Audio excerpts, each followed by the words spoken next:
Welcome to the First Funders Podcast. Today we have Danielle Strachman, the GP of 1517 Fund. I wanted to start this conversation by sharing a bit about how we know each other. So I looked back in my emails and we were introduced in 2011. Oh my I know, right? Naveed Lalani introduced us. You were at the Teal Fellowship. And I just remember from that point on, I knew I could always email you and stay in touch with you on anything I had. You were running the Teal Fellowship. I was running Founder Labs and Women 2.0. And every time we connected, there was a sense of support. We shared founder intros. I would introduce you to someone. You would introduce me to someone. And I even found a document where we brainstormed an incubator for high school kids. I don't even remember this. That's awesome. I don't remember this either, but I'm so glad we did that. Yeah. Clearly we didn't do it, but there was some thoughts and plans. And there was a timeline. There was a budget. It was a legit proposal. And all those interactions over the years, what I remember most is that you were always game to brainstorm and that you were always game to take or make introductions. And I think that's what makes you so great is you're open and willing. And there's no wall to get access to you and your knowledge and your wisdom. So it's been so great to see you progress from that Teal Fellowship days to now Fund 3 with 175, I think, under management. So Fund 3 is 80 under management, but the total fund is somewhere more in the ballpark of what you're talking about. Yeah. Which is that's true. Sometimes I forget that people add up all the numbers cumulatively and I'm like, oh yeah, that's right. They do that. That's right. So I always just think about the current fund. I'm like, the other ones are deployed, so that those numbers don't count anymore. But you're managing a lot of money, which means you're also investing in a lot of founders and a lot of different types of founders, which I can't wait to talk about. And you're also investing in different ways, not just with VC money, but with grants. Yep. So with that, someone who has been just sort of a unique person in my network, I'd love for you to introduce yourself and what led you to investing. Yeah, wow. Well, thank you so much for having me and the wonderful intro and taking me back down memory lane of we brainstormed this doc and I love that neither of us remember. And that's so beautiful. I love that. We were jamming on things. It's incredible.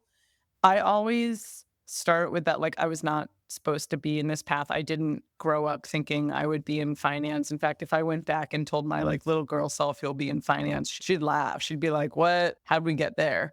And even if I went back and I talked to myself from 14 years ago when I was on the very beginning of the Teal Foundation team, she would laugh too. She'd be like, you're in finance now? How'd that happen?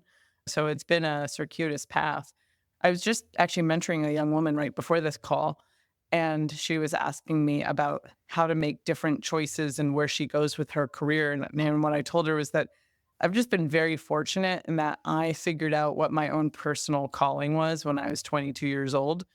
I did this workbook called Zen and the Art of Making a Living. And it's one of those, you write down stuff. And when I talk about this book, sometimes I feel like it's hokey. I just reordered it again so I can look at it and be like, But I've heard from young people today that they've loved the exercises. I'm like, okay, good. I'm glad it holds the test of time. But I really, through sort of working things out, was able to figure out that my calling was something around bringing freedom and autonomy to young people. And so then when opportunities would come my way, it was very clear, is this a yes or a no for my own personal mission? And the Teal Fellowship came to me in a sort of circuitous way as well, where a friend called me and said, hey, the foundation is starting this program. You should get over here. And it was like, oh, well, that is a perfectly aligned thing for me to do because it is part of that mission of bring freedom and autonomy to young people. My colleague Michael and I, my co-founder and co-GP at 1517, we were both on the founding team of the Teal Fellowship, and we were running that program for the first 5 years. And one thing that we saw over time was just how much the investment community didn't really take young people that seriously. And I think that's changing over time, and people are much more open-eyed about it. But in the past, and even to some extent today, when investors talk about young talent, I think what they mean is come work at my portfolio company, not I want to give you money.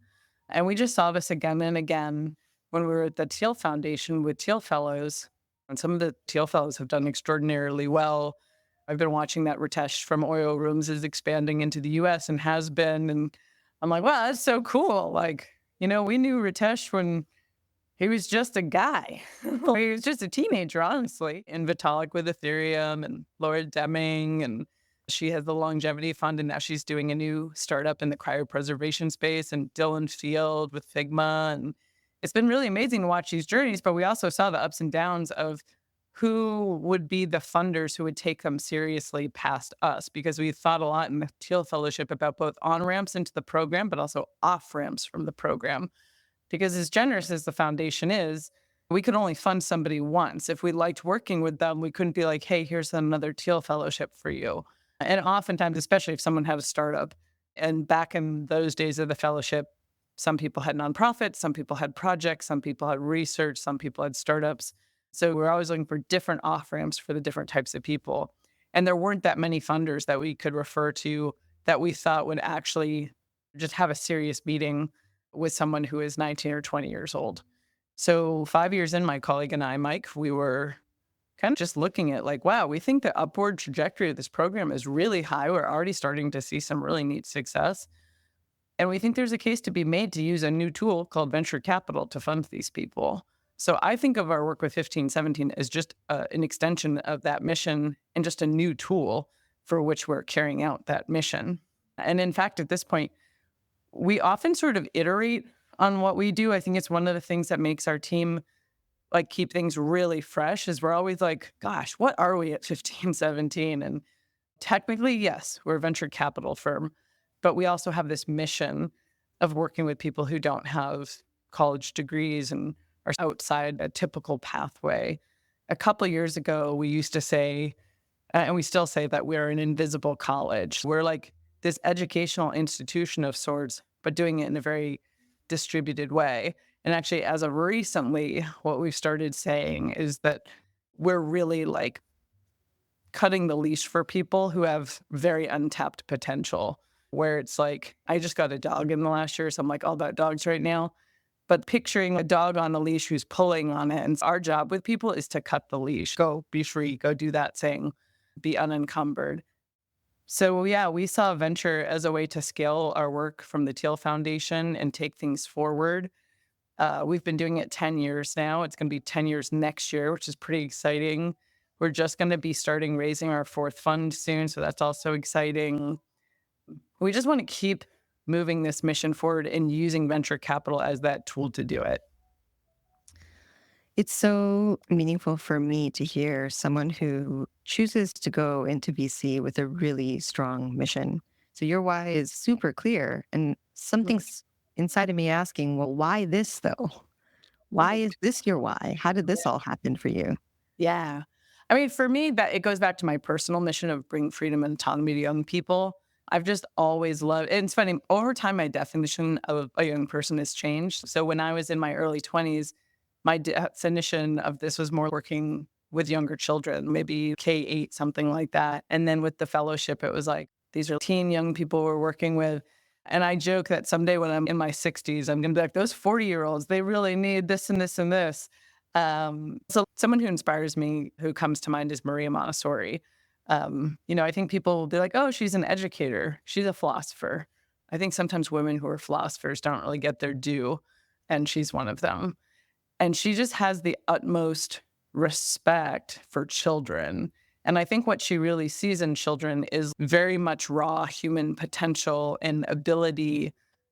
And I think she noticed, hey, we're not doing this whole part of the population a service. And by not doing them a service, we're probably not doing a service to all of humankind.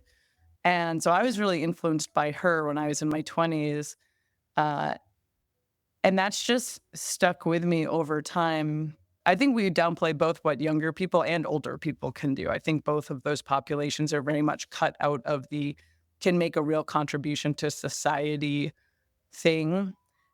And yeah, that's just always ruffled my feathers. I'm like, it doesn't have to be like that. And I used to work with homeschoolers. So I started a touring company, and very randomly, I got niched in with homeschooler populations, and they changed my whole life. There was one young man, and I'm still in touch with the family, who was 13, and he was really into lapidary. So gems and setting gems in all kinds of ways. And he would go to these big conferences and all kinds of stuff. And his parents let him follow his passion, and he was creating beautiful objects and all kinds of stuff. And I was like, wow, this isn't kids' play. This is really deep work that he's doing. And so over a long period of time, I just saw how much children were sort of siloed into this. Well, they're not really contributing, they're playing. And I think play is really important. But anyways, yeah, that mission piece has been really strong for me. And then in addition, I'm really into choice. So one path is not for all. So at one point I started a charter school, and the idea there isn't that our school is the best school for every kid. It's that great for the children who want to be there and the families who want to be there. And I feel the same way about the Teal Fellowship in 1517. If someone's really enjoying their time in college and it's the right choice for them, and they've done the math on their loans and like they know what it's going to be like, their eyes wide open, I'm like, cool, you're making a conscious decision. That's awesome. But for some people, they're like, I have things that I want to do right now. And everyone's telling me I have to stay in this environment. Otherwise, I'm not going to make it in life.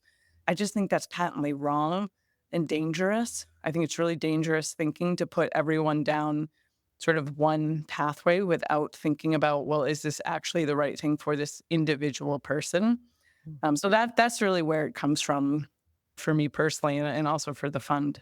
Yeah, I love it. I just had a baby. It's been 2.5 years now. Really? Also went down the Maria Montessori rabbit hole, and my son's in a Montessori school, and I see how different it is for him to have choice and explore what's exciting to him. And the way we're raising him is a lot of choice in the house. Yeah. And it's fascinating. He's 2.5 making decisions Yeah. about literally what he wants to eat, what he wants to Yeah. wear, Yeah. what he wants to do. And Yeah. we started that early. And I see how that's shaping his mind and his worldview very differently than how I grew up in a traditional school and for very Yeah. traditional sort of top-down household. So very exciting to see how you are using this platform as a way to unleash young potential.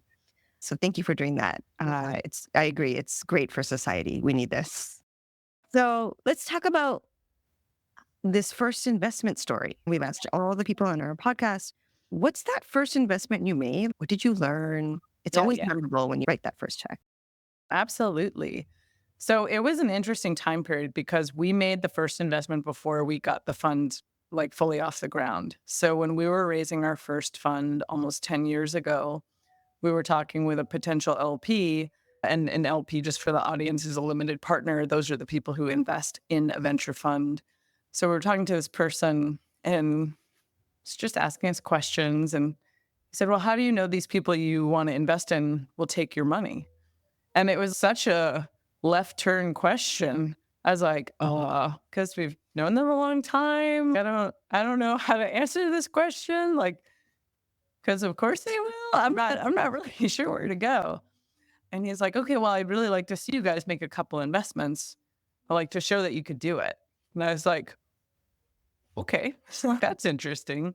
And one of the things we were socializing in our first deck, which I always recommend to fund managers, is we had something like 5 or 6 teams that we had talked to and gotten their permission and said, these would be the people, like if we get to a first close, these are the people are ready to go on right now.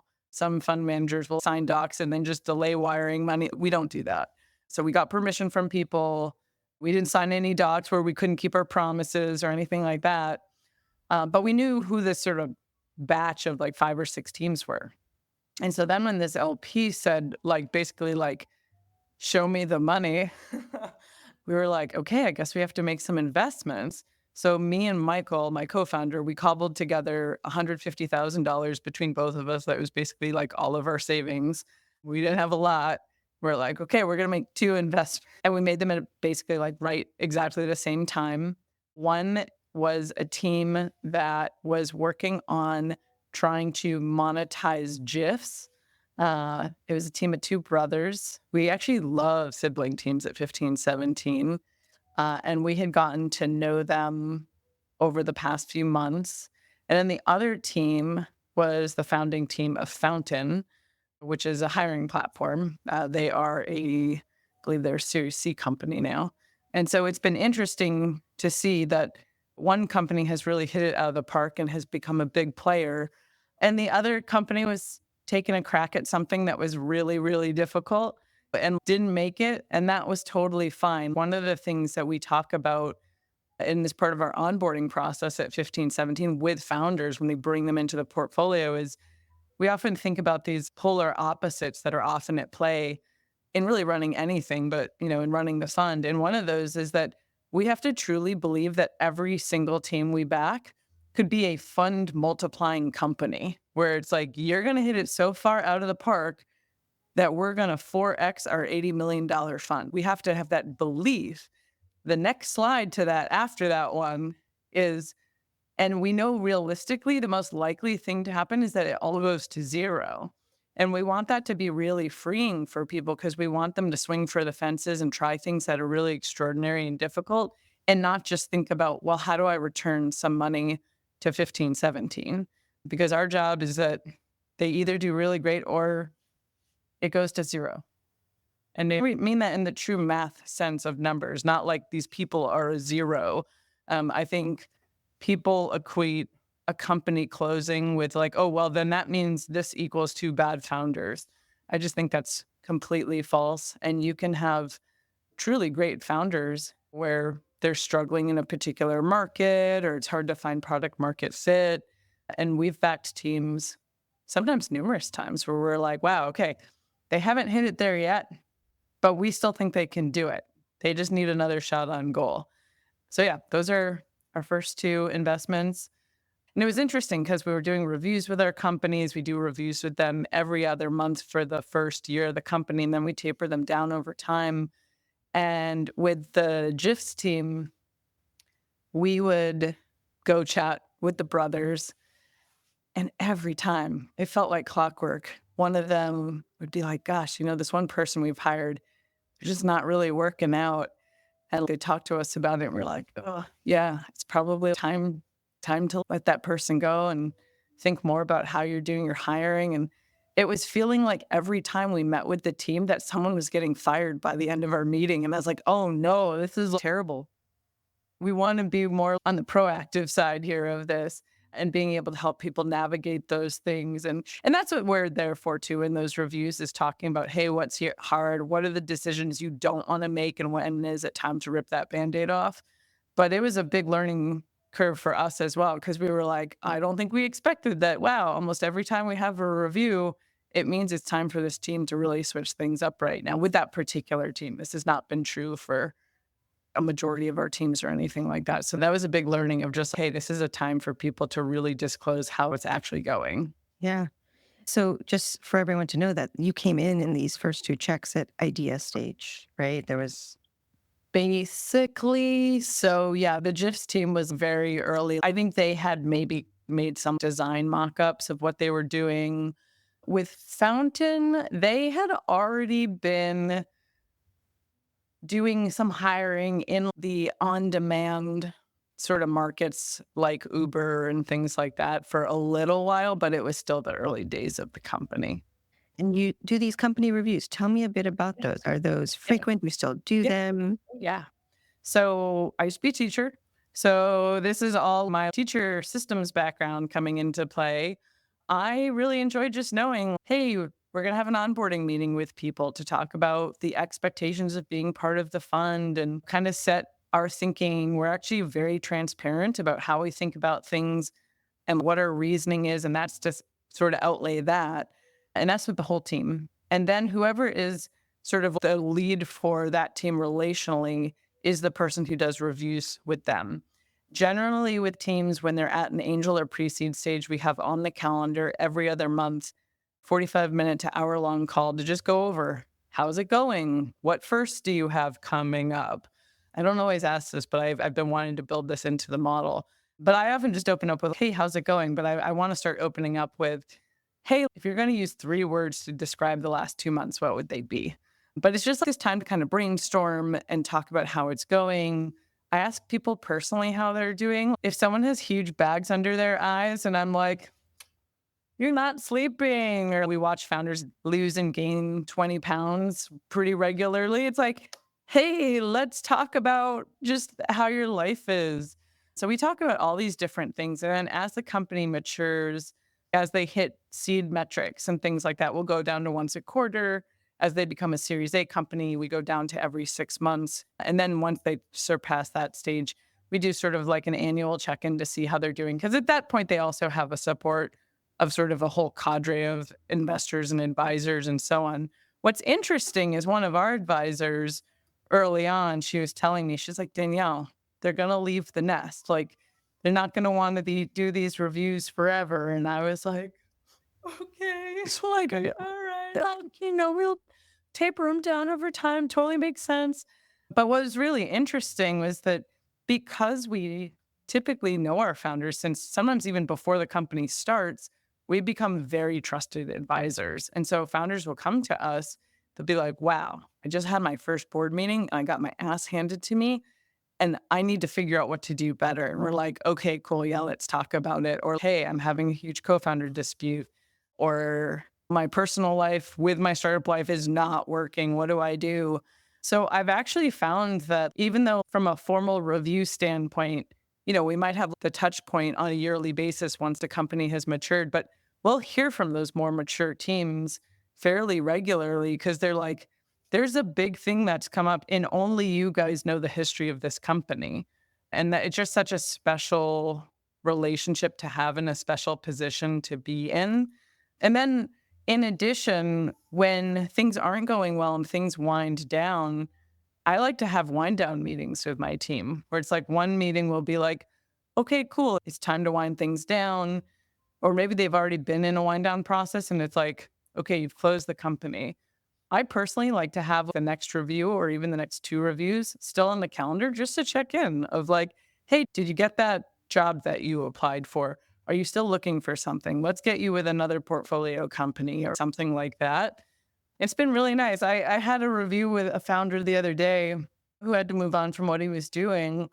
And he's working at the biofuels plant and he gets on the Zoom. He's wearing a hard hat and he's just like, walking around this space outside. And I was like, hey, man, how's it going? He's like, I'm doing the best work of my life. I love this place. It's amazing. I'm making a real dent in the universe here. We are putting out, I don't even remember the number. It was like a gajillion gallons of biofuels a day. It was some massive number. And he was so happy. And, we kept the call short and sweet because I was like, I don't want you to get in trouble for being on the phone at work here. Checked in about how his family's doing. And I was like, all right, cool. Well, it seems like you've got your spot. I'm going to officially take these off the calendar for you at this point. I'm always here. When I think of you, I'll text and be like, hey, how's it going? I think it's partially for me too. You just care about the people you work with and I want to know how they're doing.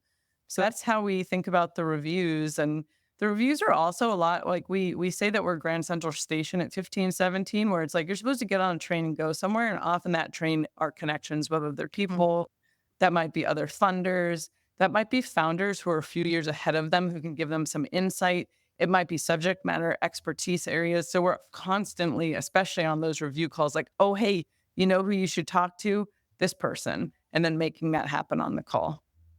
I love getting a view into how you've created such a culture of authenticity, collaboration, community for these founders. And that's been true of you from the beginning. You put founders first. And I think it's so great to hear that from someone who sits in the seat of a VC because founders have different types of experiences. And often all of us investors get painted as not very helpful.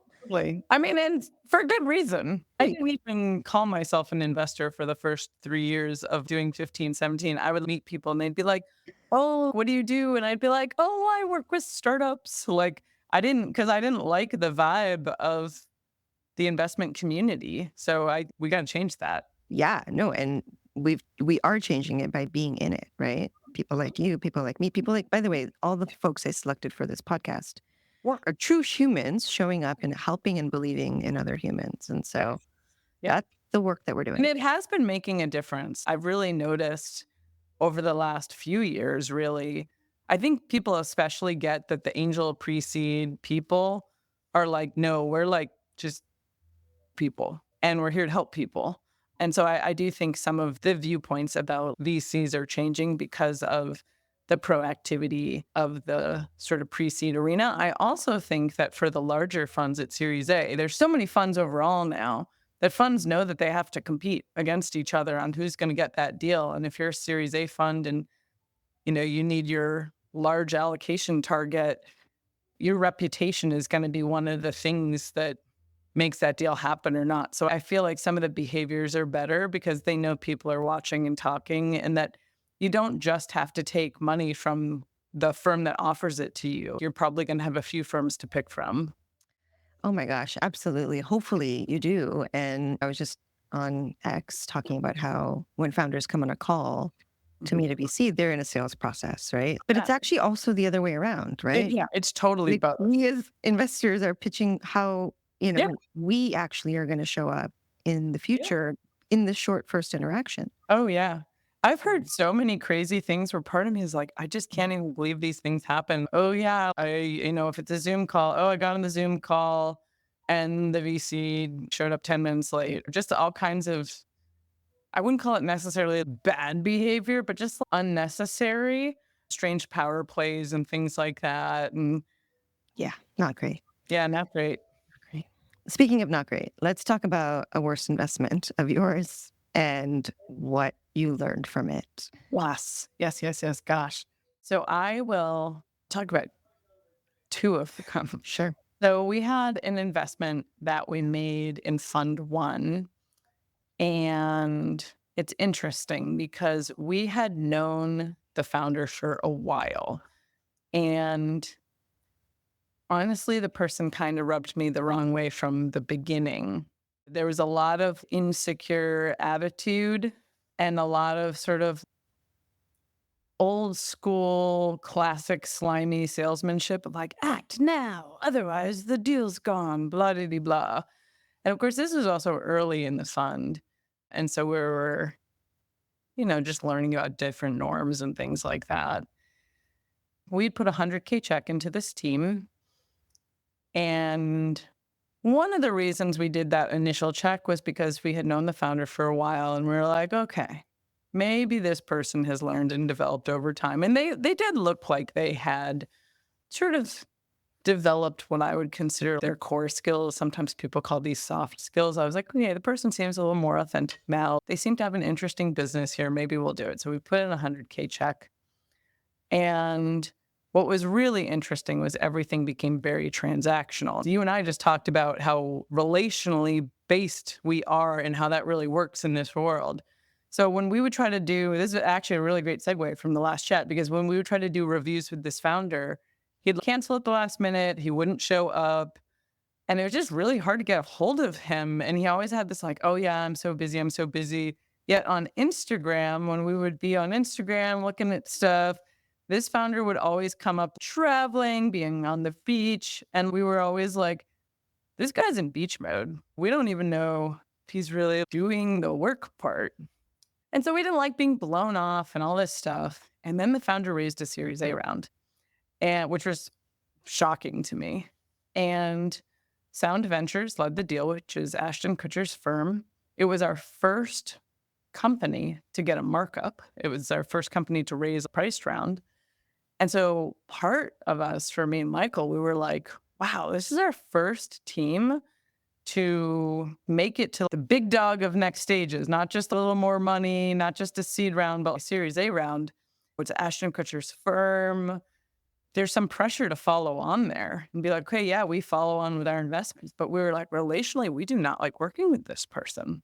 And I remember I called one of the co-investors. He was actually the guy we talked to. This other guy had made an investment in this founder before we had, and we had known this co-investor and we were talking to him, and he was sort of the one who's like, oh no, he's better now. Like he's learned and grown. I was like, okay, I don't know.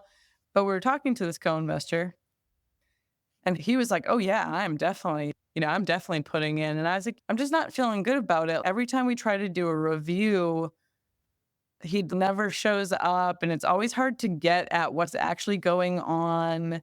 And then actually what I forgot is anytime the founder did want to talk to us, it was because he needed money. It felt very parental. It was like, "Hey, Mike and Danielle. Oh, yeah, by the way, I'm raising a little more money right now." Those were the only times he would talk to us. So it was like, "Okay, this is not good." Now, this co-investor, though, we're chatting about the Series A deal, and this is something that is industry standard, is VCs talk to each other. People who are in deals together talk to each other. You're comparing notes, and especially when you like the other firms you're working with, you're like, "Okay, I trust this person's judgment." It's kinda like you can become, like, a larger team at that point. And so this co-investor is like, "Well, how big was the check you put in?" We're like, "100K." And he's like, "Well, that's why he's not talking to you, because your check really didn't matter." And I was like, "I don't know. I just don't think you treat people like that." And even the fact that you would say that out loud just to be already says that maybe you don't know what you're doing. But he was, trying to sort of like, I don't know, throw the founder bone or whatever. So the Series A deal gets done. We don't invest. And we don't have to explain to our investors why we don't invest or anything like that. What starts to happen over the course of the next year is that the founder had stopped paying their employees at one point. Things started going downhill, in part because they were claiming a partnership they had was revenue. It was a partnership with no money exchanging hands. So there was fraud at play. And then the founder couldn't pay their employees, so stopped paying them. And then the employees sued the founder. And it became this many years long thing. And I've been through legal stuff before. Like when you have an organization and you're dealing with people, legal stuff happens. And I know what like a nice nasty gram looks like. And we got this nice nasty gram from like the employee's lawyer being like, "Hey, if this doesn't settle, the employees might come after the investors." And I was like, "Oh, that's a really nice nasty gram. We don't have to do anything about this." I stick it in a drawer. I'm like, we're a small check anyways. This is not going to affect us. The hilarious part was like, I didn't even go to my colleague Michael to talk to him about this because I was like, "Oh, this is a nice nastygram. This is totally fine." A month later, he must have opened his pile of mail. He calls me. He's like, "Danielle, we're getting sued." And I was like, "What are you talking about?" He's like, "I got this letter from a law firm about the employees." And I was like, "We're not getting sued." I was like, "That's a nice Instagram. You've just never seen one before." I was like, "We're totally fine." And sure enough, we were totally fine. Um, we really dodged a bullet because yes, we put 100K into the company, but we could have probably put in up to 1 million. That's our typical follow-on strategy. And we could have put in $1 million being like, "Well, Sound Ventures is in. I guess we'll just follow the pack here." And we really dodged a bullet by not putting even more money into the company. More recently, we did have a company where one co-founder decided to spend company money on personal funds. And so we had to have a whole conversation about repayment to the company and that this is literal fraud. I don't think the founder really understood that what they did is a criminal activity and had to have some really hard conversations about that. And we've never seen anything like that. And we always tell our founders we've seen everything. And I was like, wow, we got a new one here. And I come from a learning and development mindset. And so I was not angry with this founder. I was more like, okay, we have to remedy this situation. And I want to talk about what on earth is going on for you that this happened, because that's big. And two, this can literally never happen again. Because if you did this anywhere else, you'd literally go to jail. That whole situation has been remedied, which has been great, but was also a real learning opportunity too, because there were multiple founders in this company and the other founders they didn't have checks and balances on their bank account. And so they weren't really looking at what was happening and reconciling their accounts. So now that's part of our onboarding. It's like, hey, things we've learned over time. All co-founders need access to bank accounts and to be looking at statements at the end of the month, because we would have caught this before it became such a big deal if we had done that. Wow. Yeah. Yeah, there are some nasty stories out there. These are definitely two sticky ones. And in the Mhm. first one, it sounds like the lesson there is listen to your gut, right? Yes. Yep. Yeah. And we did. We were like, all right, we listened to our gut. We did Mhm. it. It's Like, so confusing sometimes when well-known names come in and say, "Oh, we believe," and you're like, "Wait, what? I don't believe." well, and part of me also is like that well-known fund never called any of the previous investors to ask, hey, how's that going? And they never do. It Mm. really blows my mind that it's so rare that a Series A fund will say, "Oh, hey, like you've been working with this team for 2 years, 3 years, 4 years, let's chat about it." Almost never. Mm, So that's a good insight. it's shocking. I'm like, a lot of disasters could probably be negated. Yeah.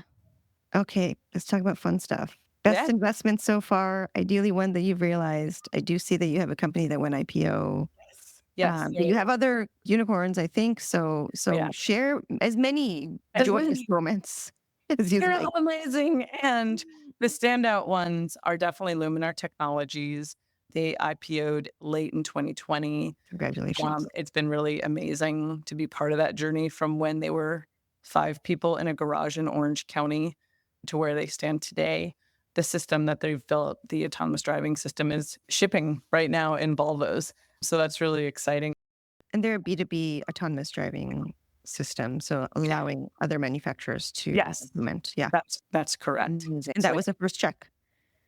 yeah, we were they had some angel money, but we were the first institutional check into the company. So it was really exciting. How did Um, you find that team?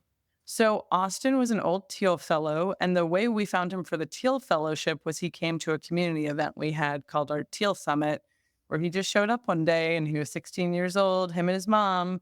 His mom's amazing.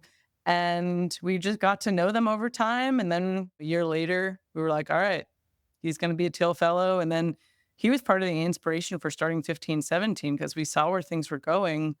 And we were like, we have to have a vehicle to back this person. Like, holy moly. And yeah, it's been a long journey, but it's really neat. And just interesting to be part of the journey of what's happening in autonomous driving. And it's funny casually too. I was just at a dance event and this guy was like, "Yeah, I live in Palo Alto, but my car on the highway can basically drive itself. So I can go to a dance event in Oakland and not even think about it." And I was like, "Go autonomous driving. Like, that's awesome." I'm just keeping my minor part in that to myself. But Absolutely. I'm like, "Oh, that's a cool win." Was there a fund returner? Yes, a fund multiplier. Can you share the markup for your fund? I think I can. I don't see why not. Yeah, with Luminar, I think it was like a 3.5 to 4x on the fund. Lovely. So that was amazing. Then we Oh, have our company Loom that we were the first institutional check. They've had a couple angels, but they're an asynchronous video tool that was used a lot over the pandemic. And they were acquired by Atlassian last year. So that was actually another multiplier of our fund, no which way. is really, really great. Yeah, we Great. returned money around Christmas last year to our investors, which is really, really wonderful. What a gift. Yeah, no, really amazing. And then we've got a bunch of companies that are doing just really, really well right now. We've got a company called Xeno Power. That is a nuclear battery startup. They're doing really well. What's interesting now with our third fund is we've invested in almost 100 companies. So I'm like, who are our teams? What are we doing? There's a lot of them. And it's quite exciting. We have a company called Trilo Bio, which is basically making automation robots for the lab. They're doing extraordinary work. We have a company called Rainmaker that people are kind of familiar with on the Twitter side because Augustus is quite a vibe in the Twitterverse. But yeah, they're working on literally making it rain. Oh, and then actually, we had a really big announcement like a week ago. One of our companies, Atom Computing, just partnered with Microsoft and they're a quantum computing company. And so I'm very excited to see what happens. They were our first big deep tech investment out of Fund One that is a thesis breaker for us. So we will sometimes break our dropout thesis in the name of science fiction. So if someone is working on something that we would really view as sci-fi, we're like, okay, we will be an early check here. And we met the founder, and this does not fit our dropout thesis, but this person is definitely working on science fiction. So let's do it. It's been interesting because that company has been in existence for, I think, about 6, 7 years. And the fact that they're actually getting into partnerships with people on the quantum side is truly extraordinary. I'm like, wow, they are making really fast progress. And I'm very, very excited to see what happens in the next 18 months for them. This is a perfect segue to my next question. How would you describe how you're investing today, including the thesis breaker approach? And what does it really mean when you say I invest in sci fi? Sure, sure. So yeah, I'd say like 85% of our deals fit that dropout category. And then during the end of fund one, which was almost 7 years ago, we noticed that we would have these very deep tech founders come to us and talk to us. And I think some of it is that accessibility part was we were just happy to talk to crazy scientists. We're like, okay, cool. Let's talk about what you're doing. And at the time, what we were doing was actually referring those people to our LPs because we were like, okay, this person's on dropout. This doesn't fit our thesis. So we'll like kind of farm stuff out to other people. But then, like, when we really thought, like, the way I think about it is kind of like I love the whole solar punk future thing. And truly in the sci-fi realm of is this something that you might read about in a sci-fi novel? That is kind of the litmus test there. If someone comes to us and they have a PhD and they're like, yeah, I'm working on AI and B2B SaaS. I'm like, bots are no longer sci-fi. It's just here. So it typically has a deep tech component where there's an R&D component that needs to be done in the first couple of years. Usually it's before they've even received any non-dilutive funding, which is something important for deep tech founders to think about. And those founders tend to be something like 15% of our portfolio. So though we call it a thesis breaker, it is a main part of our thesis now to do both of these categories. Another thing that's changed a lot is in our first two funds, we did about 40 investments into teams. With our current fund, we're doing about 100, like we're at 90 something right now. And we'll close that fund out with about 100 teams that we work with. And then the next fund will be about the same. So we're working with a lot more teams. Another difference is that we have an early angel check we do now, which is a 100K check to get people started, especially in the R&D realm. And then we do a 500K pre-seed check when people are ready for that. And then my absolute favorite between our portfolio theses are the dropouts who are doing the sci-fi tech. Those people, I'm like, let's go. Like, I just get so much energy talking to them and picturing futures that really like they're imagining and bringing to us. Yeah. And hopefully futures that are hopeful. Oh, 100%. Yeah. Yeah, Yeah. very much so. Yeah. I love it. So when you think about the majority of your investments, actually, even the sci-fi founders, right? And particularly, again, in the 85% of focus on dropouts, we're talking about really young folks with very little lived experience. Mhm, And we're talking about writing that first check mhm. where you have very little data, traction, proof of their ability to think and execute as Sure. well. So, Yep. how do you make a Mhm. decision on Yep. that first check? Yeah, it's really relationship over time. So a lot of times when we're writing a check, it's like we've already known the founder sometimes for months or sometimes for years. We might meet them through our grant program that we run, and then they might come back later and say, hey, I'm starting to build something in the startup realm. And we're like, oh, we've seen this person execute before. We've seen how they work with other people. They've sent us quarterly updates on what they're up to. That's kind of cool. So often the case is that we understand a lot of their characteristics before we're even making an investment. My colleague Michael wrote a book called Paper Belt on Fire. We have a whole chapter in there about these characteristics that we look for. One of those characteristics is really about sort of mission orientation. Can this person really outline a large vision for like what a 10-year future looks like?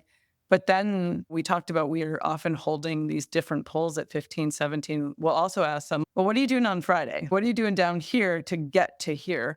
And it's interesting because some people are really good at talking up here at the big mission area and terrible at the what are you doing on Friday. And some people are really good at the what are you doing on Friday, but can't tie it to something. So that's a specific trait that we look for. But it's really about understanding that trait over time in a human being and not just, oh, this person had a good pitch meeting with us. Now, sometimes we meet people on a Wednesday and they seem to need a check on a Friday. And we've done those deals too, but those are more few and far between. And we much prefer to get to know people. And it's funny, I do a lot of mentoring and people are like, "Oh my gosh, I can't believe you took your time out of your day to like just chat with me." And I'm like, "Listen, this is my favorite part of the day because there's no decision to make now. I just got to have a nice conversation with you and get to know you as a person. If I was just slammed back to back in like pitch meetings the whole time, it would be like, okay, now there's all this decision process that has to happen, which is actually It's like high bandwidth work and don't think it's good to just do back to back pitch meetings all day. So I think of mentoring as sort of a flossing and squeaky cleaning my brain a little bit, getting to know people. And then later when they come back to me, I'm like, oh my God, we've had 5 conversations before. This person's fantastic and I love them. And of course, I want to work with them. Yeah, I love it. It's such a great way to de-risk the investment. And I Yeah, think, like, to your point, like, just get a better picture of how this person operates. right. Can you share the list of characteristics you look for? And you, I assume, even in these like mentoring meetings or getting to know you meetings, like you're looking for these traits. Sure, absolutely. So yeah, the best way to get these traits, read Michael's book, Paper Belt on Fire. One of the traits I talked about earlier, we call Friday night Dyson sphere. It's like, are you such a geek's geek that on Friday night, maybe your friends are out somewhere, but you're like, I'm digging in on this project. That's something that we look for. One trait we look for, we call coat of many colors. And so that is this idea of someone who has lots of different interests and curiosities. Sometimes we like to say that we look for people who are 2 standard deviations out on curiosity. So sometimes my favorite questions to ask, and to me, they're just fun, but I'll be like, hey, take me back to when you were 12. What were you really interested in then? And people will be like, well, it's really dorky, but I was super into magic, or I was super into mentalism, or I loved doing magic tricks with card decks. And I was like, you're my people. So we just love seeing the breadth of where people will go down some pretty intense rabbit holes. There are anti characteristics that we have named as well. One of them is called the cloud of abstractions. These are people who sound really, really smart and they're always talking like way up here, way over your head. But when you ask them about what they're doing, you can never get a sense that there's a there. It's just kind of hollow. And there was a long time where I definitely would kind of have some form of imposter syndrome where me and Michael would be in a pitch and she'd be sitting in our office in San Francisco and someone would be way up in the clouds on stuff. And I'd be like, I can barely follow this person and I don't know what's going on, but maybe it's me, is what I would think. And then the person would leave our office and I would turn to Michael and I was like, did you understand anything that they said? And he'd be like, I have no clue what they said. And to me, Michael is the most well read person I have ever met. So I'm always like, all right, if Michael doesn't know what this guy's talking about, and he also has a great memory for all kinds of stuff, I'm like, if Michael doesn't know what he's talking about, then this guy really was way out in the stratosphere. And yeah, so people where it's like we can't figure out what's actually going on, that's an anti-pattern for us. And yeah, I think we've dodged a number of bullets on that one. Yeah. And I'm very familiar with that experience as well. Question yourself. It's weird because you're like, this person sounds like they'd probably have like 165 IQ, but yeah. And part of it too is like the social intelligence of like knowing like when is your audience with you and like knowing how to talk about something to different groups of people. And sometimes what we'll say to founders is speak to us like we are the dumbest golden retrievers you have ever met. Like we don't know anything. We did this with Ben from Atom Computing when he first came in and talked to us, like 6 years ago. He said, what level of physics should I start at? And we were like, I don't know, like high school. And so he starts talking, and in like 2 minutes, we were like, let's go to middle school. Like, let's bring this down.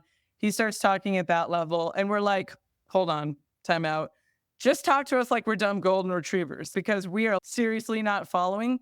And he's an amazing teacher. And I'm totally biased. I love amazing teachers. And a lot of our founders are really good at teaching because I think you have to have that ability to explain things to multiple people at different scaffolded levels because you're building a team. Not every team member is going to know all the stuff you know, or you're going to have people who come in more for different functions on the team. And it's not their job to understand the cosmos, and it's their job to understand something that the founder doesn't get. So that ability to really explain, and being engaging and encouraging and not demeaning about it, that's definitely a trait that we look for.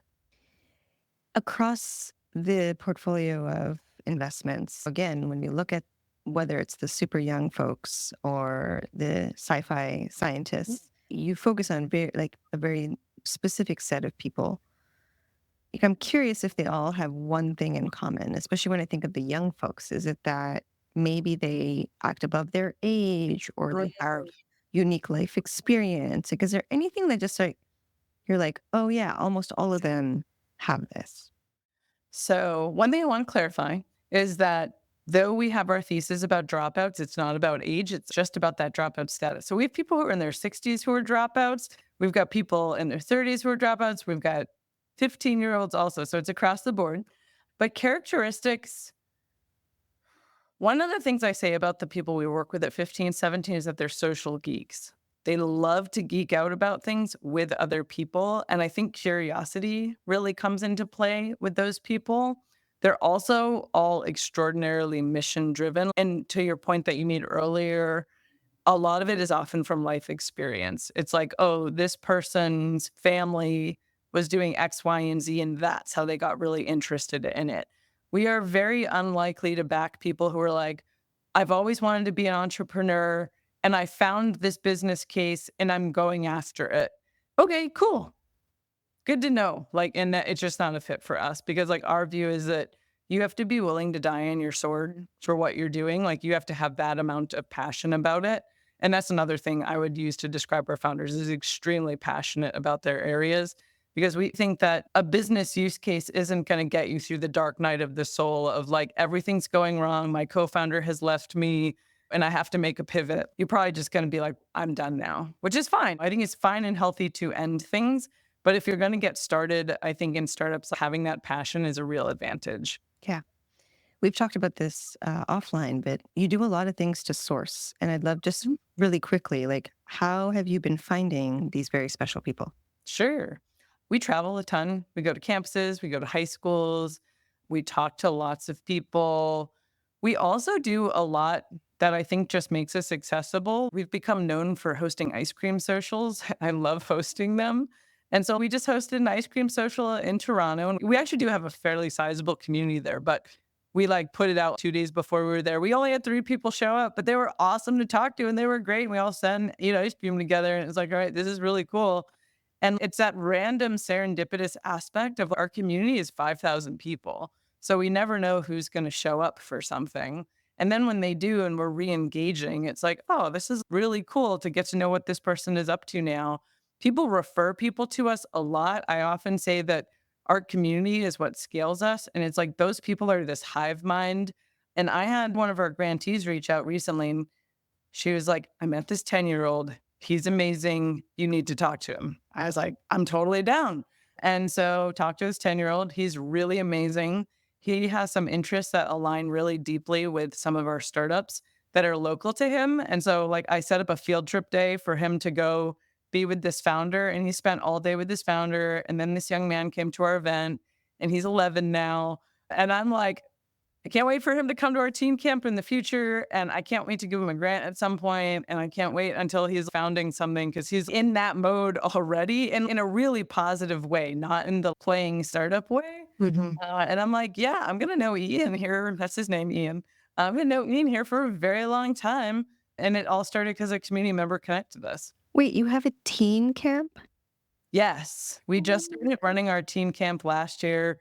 My heart swells just Yeah. thinking about it. We invited 20 young people to a camp in the Bay Area, and we make it free for them to attend. We don't have the budget to do flights and stuff, but if they can get there, they don't pay for anything.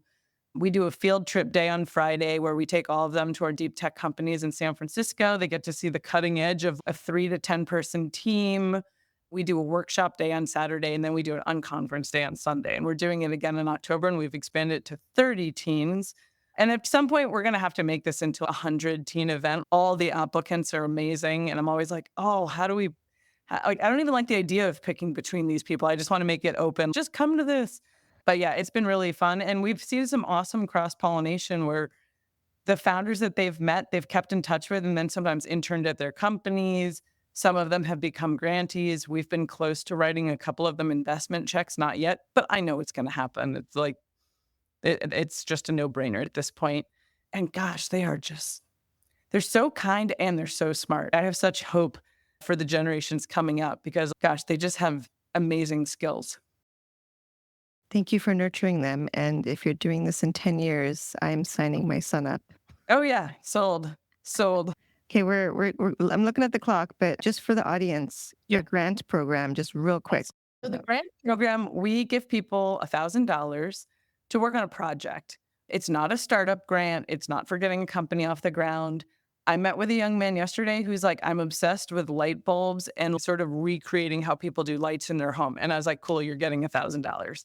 And I went over to actually, we gave him the $1,000 a couple of weeks ago. And I went to visit him and see what he's been working on. And he got so many LEDs. I was like, wow, holy moly.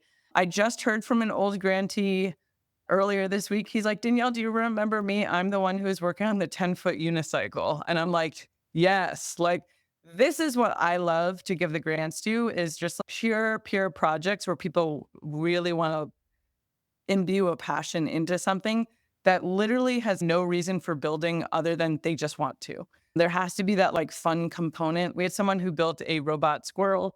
So like it's been really fun to see what's come out of it. What's been interesting is sometimes those grantees in quick order are like, hey, I think this thing I'm building could actually have startup potential. And then we're like, okay. And it's funny, we don't push them in that direction. In fact, sometimes we've tried to discourage people from that direction. And they're like, your discouragement showed me that I really wanted to do it in the startup direction. So now I'm doing it. One of our companies, Deep Graham, which is a Series C company, we had discouraged the founder, but he had been a grantee. We discouraged him. We're like, oh, I don't know. Maybe this should just be a project. And he's like, he wrote me this handwritten letter years later. He's like, Danielle, that moment where you guys told me that maybe I should just go to grad school and like, he's a physicist. So he's doing all kinds of interesting things in that realm. We're like, we don't want to take this guy who's supposed to discover the mysteries of the cosmos away from that.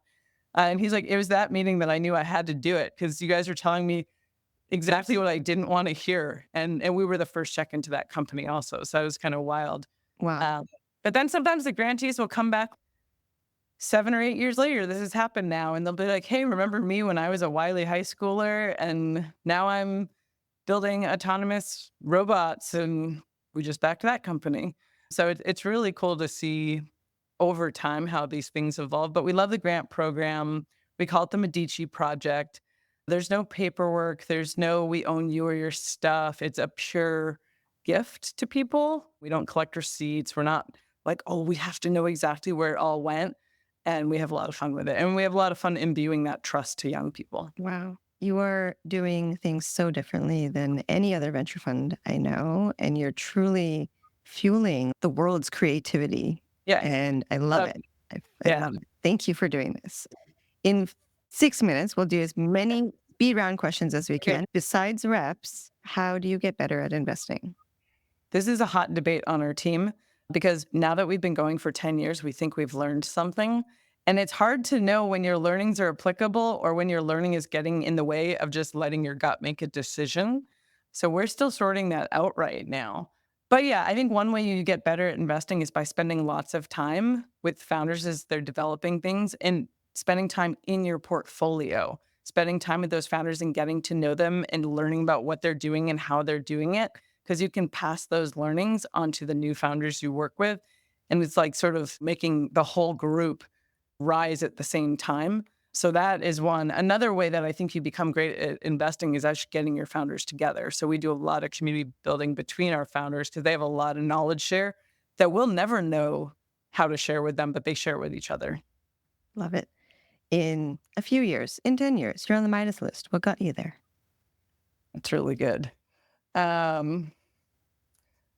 We've had some people say they don't want to be on the list. Well, I have two answers. One of them is that I think Stark Therapeutics, which is a company of ours that's working to cure diabetes, I think they'll definitely get me there. The other is this very alternative thing I want to do where I want to fund artists with our Medici grants, but not through 1517 as a personal project, and see some of them just crush it and be like, oh, cool. I helped find somebody and give some money and resources to someone who became a really great artist. That's something I'm scheming on right now. Oh, I like it. Who is another first funder you admire? I got to go with my old boss, Peter Thiel. He's pretty amazing at what he does. And he does a lot in that guttural, instinctual, like, yep, we're just going for it. and doesn't look back. And we didn't even get to talk about him. It's Yep. okay. This is all about you.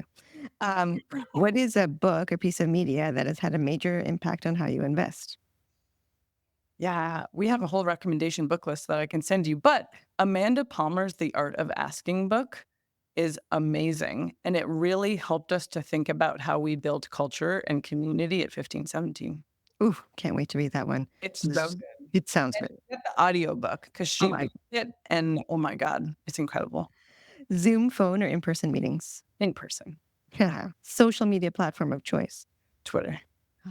All right. Thank you for joining us today. Where can people find you online? They can find me an email, Danielle at 1517fun.com. They can find me on Twitter, Strachman. That was such a great interview. Thank you, Danielle, for taking time. I wanted to share some quick takeaways. So you can see how Danielle has launched a fund on top of an existing platform and community, which means her focus is super sharp. Obviously, she invests as a generalist and, yes, has some focus on deep tech and sci-fi, but ultimately she has a focus on a specific founder type. And I think for emerging funds, it's a great strategy to build on top of an existing focus or a community that really makes you stand out so that you can become known for something. I think Danielle has done a great job of zeroing in on her experience at the Teal Fellowship, leveraging that network, building on that network, and really becoming the go-to fund for dropouts and folks who are doing sci-fi and wild things on the edge. And so she's become known for something very specific. And I think that's a very successful and thoughtful strategy as an emerging manager and an emerging investor. Same sort of takeaway goes for if you're an angel. Another takeaway I was left with was the reminder that tech has always lived in the future and sci-fi was really the vision of the future 10, 20, 30, 40, 50 years ago. And a reminder for me to get back into sci-fi. I was into it as a kid, but feel like I've gotten so business focused that I tend to forget the creative thinking that can happen. And recently saw an article about how people are now leveraging the subconscious mind and deep dreams to make decisions in the future. So felt like very sci-fi reading minds. I was also at a dinner lately where we all felt like there hasn't been new sci-fi in the last while that has captured our attention. And we feared that the creative spirit hasn't been as fanned as it used to be. So personally, I would love any new sci-fi recommendations to sort of take us out of our day-to-day because it feels like the last generations of sci-fi have now become reality, right? We've got intelligent machines, flying cars, friendly robots. So would love some recommendations for new sci-fi that takes me even further into the hopeful future. And the last takeaway was how Danielle uses mentoring as a sourcing strategy. I think the idea of, oh, I've talked to you 3 or 4 or 5 times in the last 3 or 4 or 5 years is a thoughtful way to get to know someone over time. And I think the advantage in investing in someone who you've known for a long time is clear. And for Danielle, even more important because there isn't a track record or work experience to go off of, given she's investing in such young folks. So I love that takeaway of just remembering that even as an angel or as a VC, mentoring is a sourcing strategy. It's all about the long game and all about the long-term relationships. That's it for me. Hope that was helpful for you and hope to see you next time. Thanks for listening. We'd love your feedback and suggestions on topics and guests. You can find us on Twitter X @Shahroz and @Averani. Subscribe to our newsletter to get behind-the-scenes access, learn more about the guests, and receive the key takeaways from each episode. You can find it at firstfunderspod.com/newsletter. And don't forget to subscribe and share with your friends at firstfunderspod.com/subscribe.